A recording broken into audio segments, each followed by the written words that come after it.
Salam sejahtera, saudara yang kekasih di dalam nama Tuhan Yesus Kristus. Kita masih tetap dalam topik mengenal Roh Kudus dengan subtema kali ini, kuasa daripada Roh Kudus. Sesudah memahami karya Roh Kudus dalam kehidupan orang-orang percaya, maka kita sekarang membicarakan tentang kuasa di dalam kehidupan umat yang percaya kepadanya. Saudara yang kekasih, kalau kita melihat apa sih pembedaan antara kuasa dan karya, sebetulnya itu tidak perbedaan terlalu prinsip begitu ya.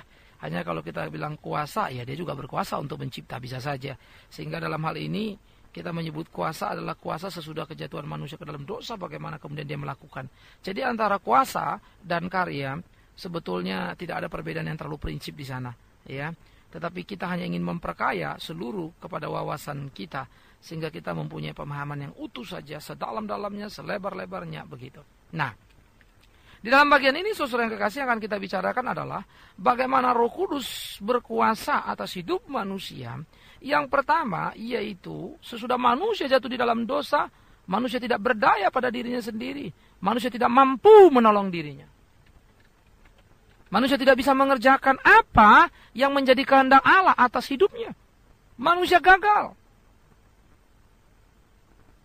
Saya pernah berbicara saudara-saudara bahwa manusia berdosa adalah manusia yang secara positif tidak mampu berbuat kebaikan, tetapi secara negatif tidak bisa menolak dosa. Secara aktif tidak bisa berbuat baik, secara pasif tidak bisa menolak dosa. Artinya, hidup terus terpojok, hancur, tidak karu-karuan. Sehingga itu sebab Paulus mengatakan upah dosa adalah maut, karena memang akhirnya manusia berdosa menuju kepada satu titik pasti.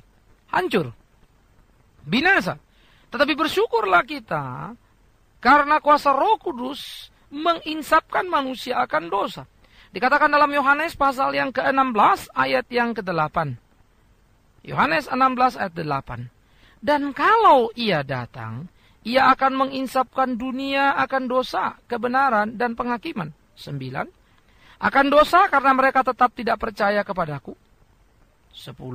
Akan kebenaran karena aku pergi kepada Bapa dan kamu tidak melihat aku lagi. 11. Akan penghakiman karena menguasa dunia ini telah dihukum. Nah, kita konsentrasi pada bagian yang pertama tadi, yaitu ia akan menginsapkan dunia akan dosa. Nah, jadi saudara, kita jelas sekali melihat di sini manusia berdosa menuju kepada titik jurang maut. Nah, itu sebab dikatakan keselamatan adalah anugerah.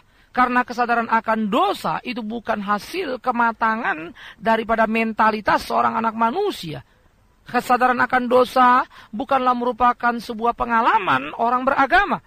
Tetapi kesadaran akan dosa adalah kuasa daripada Roh Kudus yang dinyatakan dalam hidup orang yang diperkenannya. Perhatikan baik-baik. Jadi, ketika kita sadar akan dosa kita, maka disitulah awal dari anugerah bekerja.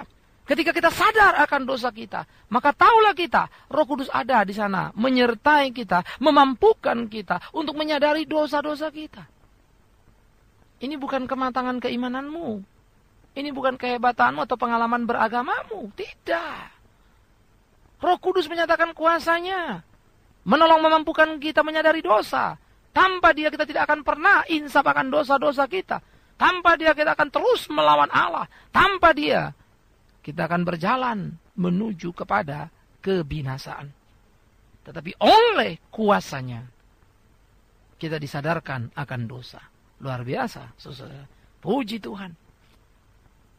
Karena Roh Kudus bermurah hati menolong kita. Sehingga kita sadar berdosa. Nah, oleh karena itu, saudara harus hati-hati sekali. Ya, ada orang banyak hidup bisa bicara tentang kebenaran. Tetapi tidak mempunyai kesadaran bahwa dia melakukan banyak kesalahan. Omongan dia dengan tindakan dia sangat berbeda. Lalu orang bilang, kok berani betul ya? Jawabnya sederhana. Karena sejatinya Roh Kudus hanya ada pada ucapannya, tetapi sudah lagi tidak hidup di dalam hidupnya. Itu sebab ada orang berani bicara kebenaran, tetapi sekaligus berani berbuat dosa. Dan melanggar semuanya, penuh dengan kepalsuan. Ya. Akhirnya melakukan hal-hal yang tidak pada tempatnya. Karena itu Roh Kudus akan menginsapkan dosa, itu menjadi penting. Dia terus hari demi hari mengingatkan kita. Kau sudah dibebaskan dari dosa. Jangan bikin dosa lagi. Dan terus, dan terus, dan terus. Saudara, menarik bukan? Nah, sesudah manusia diinsapkan dari dosa oleh Roh Kudus, maka kita juga melihat bahwa Roh Kuduslah yang memiliki kuasa untuk membuat manusia bisa percaya kepada Yesus Kristus. Tanpa pertolongan Roh Kudus, manusia tidak mungkin mampu mengaku bahwa Yesus Kristus adalah Tuhan. Dalam 1 Korintus pasal yang ke-12 ayat ke-3 dikatakan begini. Karena itu aku mau meyakinkan kamu bahwa tidak ada seorang pun yang berkata-kata oleh Roh Allah dapat berkata, terkutuklah Yesus. Tetapi perhatikan, dan tidak ada seorang pun yang dapat mengaku Yesus adalah Tuhan. Selain apa? Oleh Roh Kudus. 1 Korintus 12 ayat 3. Nah, kalau di atas dikatakan apa? Pada ayat keduanya dikatakan begini. Kamu tahu bahwa pada waktu kamu masih belum mengenal Allah, kamu tanpa berpikir ditarik kepada berhala-berhala yang bisu. Jadi orang kalau tidak kenal Tuhan ditarik pada berhala yang bisu, percaya pada berhala. Tetapi akhirnya orang boleh mengenal Tuhan, menolak berhala. Tetapi waktu orang mengenal Tuhan itu kenapa? Bukan karena dia bilang, oh ini berhala nggak baik nih. Bukan karena kemudian dia sadar diri, ini salah ini. Tidak. Bahkan dia mau menyadari itu salah pun, disitulah Roh Kudus kerjakan. Dia diinsapkan, itu dosa. Nah waktu dia diinsapkan akan dosa, Roh Kudus menolong orang itu untuk percaya kepada Yesus Kristus dan mempercayakan seluruh hidupnya bahwa keselamatan ada pada Yesus Kristus. Itu sebab sola gratia kembali. Free will manusia tidak mampu untuk datang dan merespon kepada Allah. Tapi free will itu dimampukan oleh Roh Kudus Allah. Ya, jadi gini loh contohnya kira-kira. Kalau dibilang oh itu kehendak bebas manusia, manusia memilih Tuhan atau memilih Yesus. Mana bisa manusia memilih Yesus, manusia berdosa. Melawan Yesus kok. Tapi kan akhirnya manusianya bilang aku percaya. Betul. Tapi waktu mau percaya dia anugerah siapa? Waktu dia sadar dosa anugerah siapa? Dia sadar dosa pertolongan Roh Kudus. Yes. Dia mengaku Yesus Kristus juru selamat karena Roh Kudus. Jadi Roh Kudus membuat dia insaf. Jadi Roh Kudus membuat dia percaya. Jadi ya itu kan anugerah. Kan gitu. Jadi bukan manusianya yang mau percaya maka jadi percaya. Karena Roh Kudusnya. Tetapi seluruh kemanusiaan kita dihargainya. Itu loh. Kita tidak dijadikannya robot. Tapi jangan lupa untuk sadar, untuk percaya. Itu pertolongan, kuasa daripada Roh Kudus di dalam hidup kita. Nah ini penting. Sehingga dengan demikian jangan ada orang besar kepala, besar dada begitu ya. Untuk mengatakan, oh aku bertobat karena aku mengerti Alkitab. Omong kosong. Dan jangan ada seorang besar kepala mengatakan, aku melayani dia, maka dia bertobat. Sombong sekali. Itu hanya orang-orang yang tidak mengerti kepada kuasa Roh Kudus. Tetapi orang yang mengerti kuasa Roh Kudus, selalu sadar dan bergantung kepada pimpinan Roh. Menjadi orang yang rendah hati. Rendah hati itu bukan karena ngomongnya merendah-rendahkan. Bukan. Omong mesti omong apa yang dikatakan Alkitab. Alkitab wibawa tinggi kok.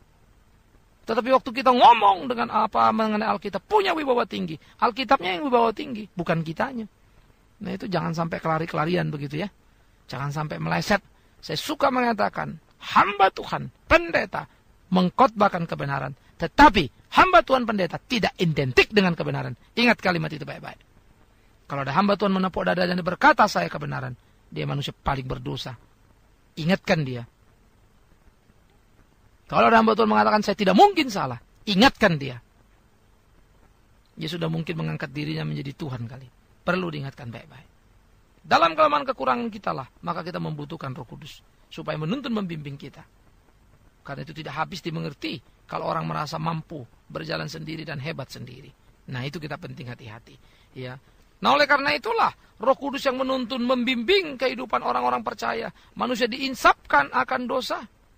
Dan Roh Kudus itu pula lah yang menolong manusia untuk percaya kepada Yesus Kristus Tuhan.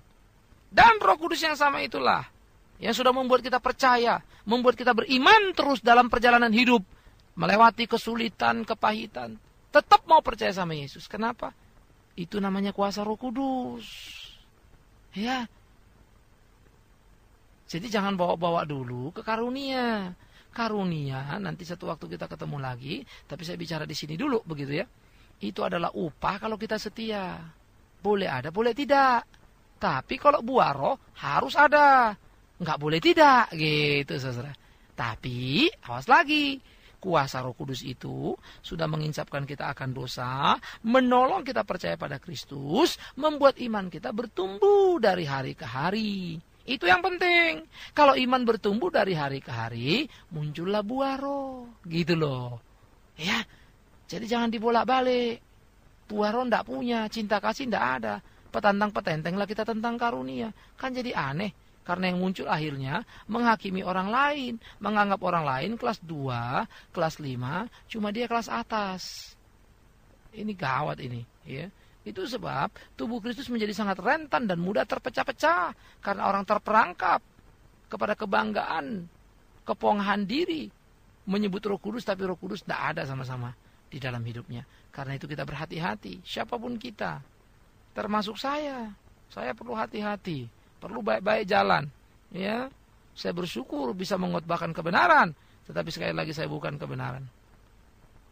Ya, saya orang yang harus belajar terus-menerus. Karena itu saudara yang kekasih, pada bagian ini kita melihat kuasa Roh Kudus menolong kita secara luar biasa untuk berbalik arah, meninggalkan dosa dan berkata, goodbye. Bagaimana dengan Anda? Anda masih suka dosa Anda? Atau jangan-jangan jadi masih hobi sama dosa? Kalau itu yang terjadi, maaf. Bukan Roh Kudus tidak berdaya untuk menolong Anda. Tapi rupa-rupanya Anda perlu untuk merenung mendalam, menemukan kesejatian dan kemurnian, ketulusan dan keluguan. Dan berdoalah, semoga anugerah, kasih sayang daripada Tuhan kita, daripada Roh Kudus, boleh menyertai menuntun hidupmu. Sehingga kepongahan itu bisa pergi dan lari. Anda masih merasa nomor 1? Anda merasa paling hebat, paling luar biasa? Hei, hati-hati. Kembalilah ke jalannya. Ingat, Anda dan saya bukan apa-apa. Belajar dalam hidup ini. Percaya kepada Kristus. Beriman teguh. Dan jangan lari dari realita perjuangan hidup. Berjuanglah, karena Roh Kudus yang akan membimbingmu. Dia berkuasa atas hidupmu. Kita bersyukur kepada Tuhan. Roh Kudus yang hadir di dalam kehidupan kita, aktual menyertai kita. Segala puji hormat bagi Dia. Selamat disertai oleh Roh Kudus. Amin.